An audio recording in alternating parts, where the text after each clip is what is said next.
بسم اللہ الرحمن الرحیم۔ مسلم معاشرے پر ہندو تہذیب کے اثرات کا سلسلہ دوسرا نمبر یہ ہے کہ شادی بیاہ اللہ کی پناہ۔ شادی بیاہ تو ہمارا اسلامی طریقے پر صرف نکاح کا خطبہ، اس میں بھی یہ مولویوں نے مختلف قسم کے غلط چیزیں اس کے اندر داخل کر دی ہیں۔ کلمہ پڑھانا اور اسی طرح سے دعائیں کرنا، ان اللہ و ملائکتہ یصلون علی النبی پڑھنا، اور کیا کیا چیزیں خرافات سب بھر دیا ہے دین کے نام سے، دین کی چیزوں کو جو کہ وہ دین نہیں ہے۔ آج مسلم سماج میں ہندوانہ رسوم شادی بیاہ کے موقع پر اس حد تک رچ بس گیا ہے کہ ہمیں انہیں غیر اسلامی ہونے کا احساس تک بھی نہیں رہا کہ جو کچھ کرتے ہیں وہ سب اسلام سمجھتے ہیں، مسلمانوں کی تہذیب سمجھتے ہیں، جبکہ وہ اسلام نہیں ہے اور نہ ہی یہ کرنے والے مسلمان ہو سکتے ہیں۔ جہیز ہے، منگنی ہے، مٹکور ہے، بارات لانا، صحرا، مانجھا اور سلامی، نوشا کے سسرال کے خاطر روانہ ہوتے وقت اپنے حلقے سے وداع کرتے ہوئے پر چھاون کرنا، پانی پلانا، ہلدی لگانا اور مخصوص لکڑی پر کھڑا ہو کر غسل کرنا، 7 بوڑیوں کا پانی، 7 کنوؤں کا پانی، سسرال میں رات کو خواتین کے ماحول میں تنہا تشریف لے جانا، نوشہ میاں کا مساجد میں دگانا ادا کرنا یا مزاروں درگاہوں کا وہ زیارت کرنا، اگرچہ کہ شہروں میں ختم ہو گیا لیکن دیہاتوں میں آج بھی موجود ہے۔ نقاب نما پردے کو لٹکانا، عقد کے بعد پٹاخے اور دور حاضر میں بندوق چھوڑنا، نوشا کا پہلی مرتبہ سسرال جا کر نورتن کی رسم ادا کرنا، شادی کے دن ان کے تعین میں سعد و نحس کا اعتبار کرنا، اور جی شادی اس دن اچھی ہے، اس دن اچھا نہیں ہے، کہ کون سی تاریخ اچھی ہوگی، کون سی تاریخ اچھی نہیں ہے، جیسے ہندو نکالتے ہیں ویسے مسلمان نکالتے ہیں۔ شادی سے 1 دن یا 2 دن پہلے میلاد یعنی تقریر کروانا اور نوید و چماؤن کرنا، نوشا کا دلہن کے ساتھ گھر واپسی پر عورتوں کا ہجوم کر کے اس کے ساتھ استقبال کرتے ہوئے دروازہ گھیرنا اور اس بات کی کوشش کرنا کہ دلہن کا پاؤں گھر میں داخل ہونے تک زمین پر نہ پڑے، دلہن کو اٹھا کے لے آنا وغیرہ وغیرہ۔ اور اسی طرح سے جب دلہا آتا ہے تو اس کو راستہ روکنا کہ بھی اس سے پیسے وصول کرنا، اور دلہے کو کپڑے میں امام ضامن باندھنا، یہ وہ ہندوانہ رسوم و رواج ہیں جن سے مسلمانوں کی شادیاں اور ان کے بیاہی رسم و رواج پوری طرح متاثر ہیں۔ افسوسناک پہلو یہ ہے کہ دن بدن ان رسموں میں اضافہ ہوتا جا رہا ہے، اور جہاں دیکھو مقام و محل کے اعتبار سے تبدیلیاں ہوتی جا رہی ہیں، ایسی تبدیلیاں جن سے شادی کا اسلامی تصور مروجہ مسلم شادیوں کے تناظر میں ونقع نظر آتا ہے، یعنی بالکل اسلام ہے ہی نہیں ہے۔ یقیناً امت کے لیے یہ لمحہ فکریہ، چونکہ ایجاب و قبول کے علاوہ جتنی بھی رسمیں آج مسلم سماج کے اندر شادی بیاہ میں رائج ہیں، تمام کی تمام ہندوانہ شادی کی دین ہے، وہ سب ہندوانہ چیزیں ہیں۔ یہاں اس ضمن میں یہ بھی کہنا بیجا نہ ہوگا کہ شوہر کے مرنے کے بعد بیوہ عورتوں کی شادی کے سلسلے میں پس و پیش مبتلا ہونا یا بالکلیہ بیوہ عورت کا انکار کرنا مسلم سماج میں ہندو تہذیب کی ہی کے اثر ہے، اور یقیناً ہندو دھرم کے مطابق ان کا یہ اصول ہے کہ جب شوہر مر جائے تو بیچاری کو چتا پر چڑھا دیتے ہیں، یعنی اس کو جلا دیتے ہیں، اسے گھٹ گھٹ کر تنہائی کی زندگی بسر کرنی پڑتی تھی۔ یہ اور بات ہے کہ اسلامی تہذیب کے اثرات سبب اس میں کچھ نرمی آئی ہے، ہندوؤں نے بھی اس کو سیکھا ہے، لیکن مسلم سماج میں بھی آج بہت ساری عورتیں شوہر کے مرنے کے بعد یا طلاق کے بعد میں دوسری شادی کرنے کے لیے تیار نہیں ہوتی ہیں، اگری نہیں ہوتی ہیں، جبکہ صحابہ کرام اور اسلاف کی زندگی، اسلامی معاشرہ، اسلامی تہذیب کے اندر یہ چیز پائی جاتی ہے کہ جس عورت کی شادی نکاح کے بعد میں طلاق ہو جائے یا شوہر مر جائے تو نبی علیہ الصلوۃ والسلام نے حکم دیا کہ اس کی فوراً شادی کر دی جائے، جبکہ ہمارے ہاں عورتیں عیب سمجھتی ہیں کہ 1 بچہ 2 بچہ ہے تو اسی کے ساتھ زندگی گزار لیں گی۔ صحابہ کرام کی زمانے میں، اللہ کے نبی صلی اللہ علیہ وسلم کے زمانے سے لے کر تمام صحابہ کی زندگیوں میں اگر ہم دیکھتے ہیں تو 2 2 3 3 4 4 شادیاں عورتوں نے کیا ہوا ہے۔ اور نبی علیہ الصلوۃ والسلام کی جتنی بیویاں تھیں ان میں حضرت عائشہ رضی اللہ تعالی عنہا کے علاوہ ساری بیویاں آپ کی 2 3 شوہروں کو پار کر چکی تھیں۔ تو اس طرح سے کوئی عیب کی بات نہیں ہے، لیکن ہمارے معاشرے میں اس کو بہت بڑا عیب سمجھا جاتا ہے۔ اگر کوئی عورت ہمت کرتی بھی ہے تو دوسری عورتیں اس پر انگلی اٹھاتی ہیں کہ جس سے وہ دب کے رہ جائے۔ اور اسی طرح سے ظلم و استبداد، شوہروں کی طرف سے ڈیمانڈ کہ شادی کے اندر جہیز کی ڈیمانڈ کہ بھئی اتنا چودھاری جہیز ہونے چاہیے، گاڑی کا، اور نئی تہذیب کے حساب سے نئی چیزوں کا ڈیمانڈ۔ اور داماد یہ تو پوری طرح سے سسرال والوں کی چمڑی اتار لیتا ہے، ایسا بھیک مانگتا ہے اور ایسے ڈیمانڈ کرتا ہے، یا دلہے کے والدین یا اس کی والدہ ڈیمانڈ کرتی ہے، اس کی بہنیں ڈیمانڈ کرتی ہیں کہ کیا دیے، کیا دیا، کیا لیا، یہ دو وہ دو۔ تو اس طرح کی حرام کاریاں انہوں نے اسلام بنا رکھا ہے، اور مانگتے ہوئے، لیتے ہوئے، دیتے ہوئے انہیں کوئی شرم و احساس بھی نہیں ہوتا کہ یہ اسلام ہے کہ یہ غیر اسلامی ہے۔ اور لوگوں نے حق سمجھ رکھا ہے، سماج کو اتنا بگاڑ دیا ہے کہ اسلام کی سچائی، اسلام کیا ہے سمجھ میں نہیں آتا ہے۔ لا حول ولا قوت الا باللہ۔ اور یہ تھا اسلامی شادی بیاہ کے تعلق سے۔ اور پھر بیوہ ہونے کے بعد میں اگر کوئی عورت بیوہ ہو جاتی ہے تو شادی بیاہ کے تعلق سے ایک اور بات ہے کہ جیسے گلے میں کالی پوت کا ہار ڈالنا، اور یا بنگڑیاں یا چوڑیاں اور گلے میں کالی پوت کا ہار منگل سوتر کا بدل ہے۔ ہندوانہ تہذیب میں منگل سوتر شادی کی علامت ہے کہ یہ عورت شادی شدہ ہے۔ تو اسلام میں بھی انہوں نے ایک منگل سوتر بنایا ہے جس کو کالی پوت کہتے ہیں۔ اور اسی طرح سے چوڑیاں ہیں، اس لیے جب شوہر مر جاتا ہے تو چوڑیاں پھوڑی جاتی ہیں، ہار توڑے جاتے ہیں، اور نوحہ بیان کیا جاتا ہے، اور نہ جانے کیا کیا غلط چیزیں اس وقت میں کی جاتی ہیں جو کہ اسلامی تہذیب سے کوئی اس کا تعلق نہیں ہے۔ اسلام بالکل اس سے بری ہے، وہ اسلام نہیں ہے جو ہماری زندگیوں میں پایا جاتا ہے۔ اور پھر عورت کوئی بیوہ ہو جاتی ہے تو اس کے ساتھ ایسے سلوک کیا جاتا ہے جیسے بالکل ہندو اپنی عورتوں کے ساتھ کیا کرتے ہیں کہ اس کے شوہر کے مرنے کے بعد اس کو بالکل ایک اچھوت مانا جاتا ہے، اس کو ایک روم میں رہنا ہے، سفید کپڑے پہن کر رہنا ہے، اور جو وہ معلوم ہو کہ سب کوئی بیوہ ہے، کسی سے بات نہیں کرنا، ہنسنا نہیں ہے، بولنا نہیں ہے، کسی کے پاس جانا نہیں ہے۔ یہ تمام چیزیں، پابندیاں اسلام میں نہیں ہیں۔ اسلام میں صرف یہ ہے کہ عدت کے دنوں میں عورت اپنے آپ کو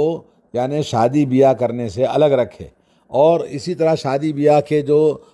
مواقع ہیں جس میں عورت اپنی پہننے اوڑھنے میں اور عورتوں کے درمیان فنکشن میں، یا یہ کہ لوگوں کے سامنے اپنے آپ کو اس طرح پیش نہ کرے جیسے کوئی شادی کا اس کی خواہش ہو یا ڈیمانڈ ہو، کیونکہ یہ اپنے شوہر کے کھونے کے بعد میں، اپنے شوہر کی عدت میں اس کو کچھ دن شریعت نے 4 مہینے 10 دن مقرر کیے ہیں، ان کے دنوں میں وہ اپنی سادگی کے ساتھ زندگی گزارے۔ لیکن یہ کوئی ضروری نہیں ہے کہ وہ عورت اپنے کپڑے نہ پہنے، رنگین کپڑے نہ پہنے، چوڑیاں نہ پہنے، اور کوئی گلے کے اندر زیور نہ پہنے، ایسی کوئی پابندی نہیں ہے۔ لیکن لوگوں نے خود اپنے آپ بنا لیا ہے، لگا لیا ہے۔ لا حول ولا قوت الا باللہ۔ شادی کی ابتدا سے لے کر زندگی کے ہر شعبے میں موت کے بعد عورت کے ساتھ میں جو کچھ ظلم ہوتا ہے بیوہ عورت کے ساتھ، وہ سب ہندوانہ رسم و رواج اور ہندوانہ عقائد اور ہندوانہ تہذیب، بالکل 80% ہمارے گھروں میں ہندو دھرم کے مطابق ہم زندگی گزارتے ہیں۔ اور شادی بیاہ میں ہلدی کی رسم، سانچکا اور مہندی کی رسم، یہ رسمیں وہ رسمیں جو کچھ کی جاتی ہیں، منہ دکھائی کی رسم، گود بھری کی رسم، ساری کی ساری، یعنی دلہن کو لے کے دولہے کو لے کے لیے، اور کانچی کی رسم، مختلف قسم کی رسمیں جو پائی جاتی ہیں وہ 100% ہندوانہ رسم و رواج ہیں۔ افسوسناک پہلو یہ ہے کہ دن بدن ان رسموں میں اضافہ محل و مقام کے اعتبار سے تبدیلیاں ہوتی جا رہی ہیں، اور ایسی تبدیلیاں جس سے شادی کا اسلامی تصور مروجہ مسلم شادیوں کے تناظر میں بالکل پتہ ہی نہیں چلتا کہ یہ مسلمان کی شادیاں ہیں۔ تو یہ ہمارا ماحول ایسا بن چکا ہے کہ ہم ہندو زیادہ اور مسلمان کم ہیں. تمام ہندوانہ شادی کی جو بھی رسمیں ہیں وہ سب ہمارے شادیوں میں، ہمارے گھروں میں سب کچھ موجود ہے. شوہر کے مرنے کے بعد بیوہ عورتوں کی شادی کے سلسلے میں یہی حال ہے. تو غرض یہ کہ ہمیں اصلاح کی ضرورت ہے. خورد و نوش کی چیزوں میں آپ لیجئے تو شراب نوشی، بھانگ خوری اور حقہ نوشی، تمباکو نوشی وغیرہ خورد و نوش میں ہماری تاثیر کا عالم یہ ہے کہ ہم بلا جھجک ان کے برتنوں کو کھانے پینے سے گریز نہیں کرتے. ان کے ہوٹلوں میں ان کے برتنوں میں کھانا ایک عام سی چیز ہو گئی ہے. تر امتیاز تو یہ ہے کہ ان کے تہواروں میں بتوں پر چڑھائے گئے بہت سارے ماکولات، مشروبات ہم بہدیہ قبول کر کے اس کو استعمال کرتے ہیں. تہوار ان کے جتنے بھی دیوالی ہے، دسہرہ ہے، ان تمام عیدوں میں ہندوؤں کی چیزیں مسلمان عام طور پر کھاتے ہیں. بہت کم ہیں جو پرہیز کرتے ہیں.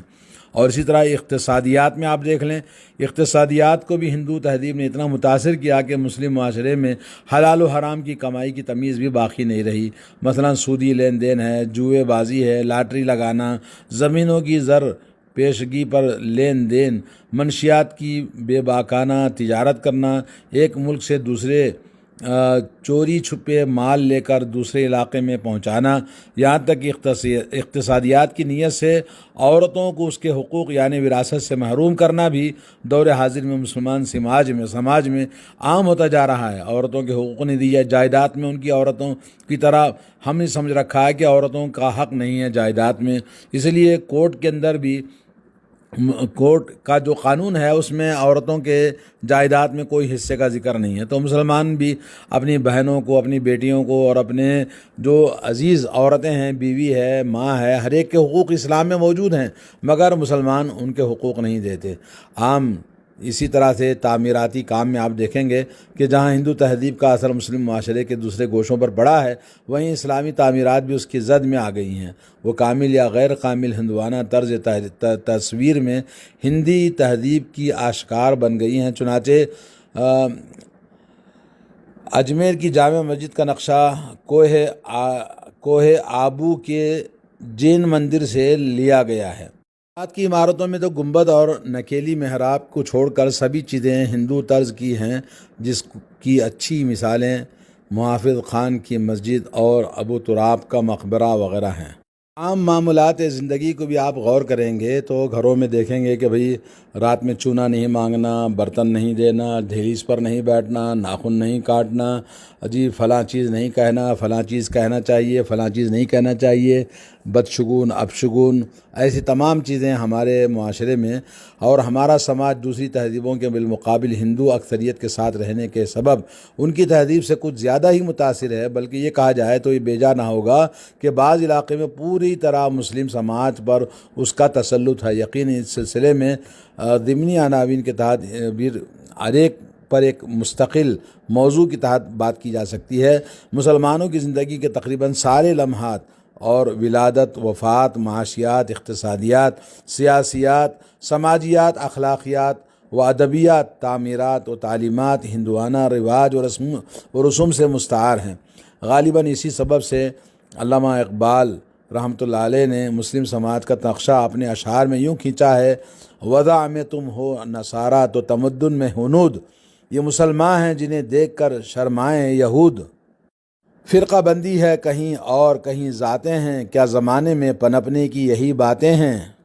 تہذیب کا ہم کس طرح سے اصلاح کر سکتے ہیں؟ اسلام ایک مقدس پاکیزہ دین ہے جس کا وجود پوری انسانیت کی صلاح اور فلاح کا ضامن ہے. یہ اپنے ہر متبع و پیروکار سے اس بات کا متقاضی ہے کہ سماج میں فساد اور بگاڑ ہونے پر اس کے خلاف آواز لگائی جائے، اسے ہر ممکنہ طریقے سے کچل کر صالح معاشرے کی تشکیل دی جائے. چونکہ ہندوانہ رسوم اور رواج منکرات کے قبیل سے ہیں، ظاہر ہے کہ مسلم معاشرے میں ان کا کسی سطح پر بھی وجود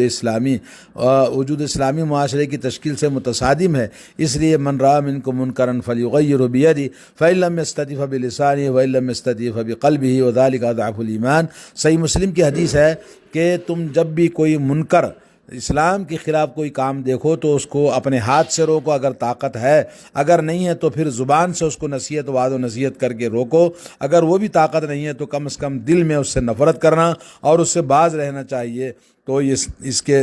تحت ہمیں اصلاح کی ضرورت ہے۔ اور دوسری جگہ امت مسلمہ کا امت دعوت و امت وسط ہونا اللہ تعالیٰ نے بیان کیا، کنتم خیر امۃ اخرجت للناس تأمرون بالمعروف وتنہون عن المنکر، کہ امت محمد امت خیر امت ہے جس کا کام ہے بھلائی کا حکم کرنا، توحید کی دعوت دینا، لوگوں کو اسلام شریعت اور سنت کی اتباع کی دعوت دینا ہے، اور جو منکرات ہم دیکھ رہے ہیں ان سب کو روکنا ہمارے اوپر فرض ہے۔ آج ہمارا سماج غیر اسلامی معاشرے کا رنگ پکڑے ہوئے ہے، اپنی اصلیت کھو چکا ہے، گویا ہم بھی مشرک کافر اور ہندو بنتے جا رہے ہیں۔ چنانچہ ارشاد ہے من تشبہ بقوم فہو منہم، جو شخص کسی قوم کی مشابہت اختیار کرتا ہے تو اس کا شمار اسی قوم میں ہوگا، اور یہ اللہ کے نبی نے فرمایا من جاء مع المشرک وسکن معہ فہو مثلہ، صحیح مسلم کی حدیث ہے، اگر کوئی کسی مشرک کے ساتھ آتا ہے اور اسی کے ساتھ رہتا ہے تو وہ بھی اسی جیسا ہے۔ تو آج ہمیں ضرورت ہے میں اصلاح کی جو چند تجاویز ہیں۔ نمبر ایک ہے کہ اسلام کے درخشاں تعلیمات کوئی ہر سطح پر ترویج و اشاعت اور دعوت و تبلیغ کا کام کیا جائے۔ نمبر دو، مسلم سماج اور سماجی اعتبار سے سیاسی قائدین کے ساتھ مل کر بیٹھ کر علماء دعات اللہ کا ملکی سطح پر ہندوانہ رسوم و رواج کے خلاف مدلل انداز میں تبادلہ خیال اور نجی مجلسوں میں اس کی تردید کی جائے۔ اور نمبر تین ہے کہ اسلامی جرائد و مجلات اور پمفلٹ اور اشتہارات اور چھوٹے بڑے جیسے بھی کتابچے ہیں اس کے ذریعے اسلام کی حقانیت کو پیش کیا جائے اور لوگوں کو اسلام کی طرف بلایا جائے تاکہ اسلام حقیقت کو لوگ سمجھنے میں آسان ہو۔ علاوہ بہت ساری ضرورت ہے، اصول اور کمیٹیاں بنائیں اور ہر محلے میں، ہر گاؤں میں، ہر شہر میں اس پر زور دیا جائے اور اس محنت کی جائے۔ اللہ تعالی ہم سب کو توفیق عطا فرمائے، اور صلی اللہ علیہ نبینا محمد وعلی آلہ وصحبہ اجمعین۔